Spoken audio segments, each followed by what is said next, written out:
ሰላም ሰላማችሁ በክርስቶስ ኢየሱስ ይብዛ።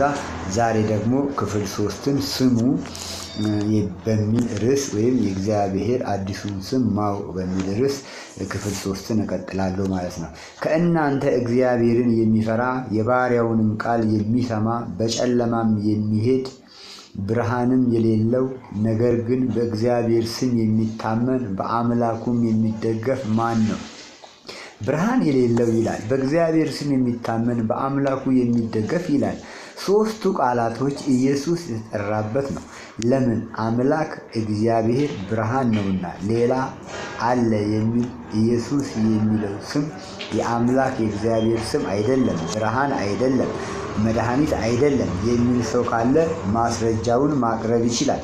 እኔ ማስረጃዬን አቀርባለሁ። ኢሳይያስ ምዕራፍ 50 ቁጥር 10 ኢየሱስ አምላክ ነው። ኢየሱስ ብርሃን ነው።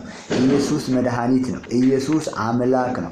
ስሙ የተባለው በብሉይ ኪዳን የእግዚአብሔር ስም የተባለው ኢየሱስ የሚለው በአዲስ ኪዳን የተገለጠው እርሱ አምላክ ነው። እርሱ መድኃኒት ነው።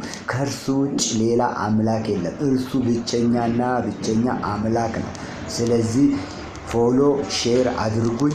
ምዕራፍ 4ን ሌላ ጊዜ እንቀጥላለን።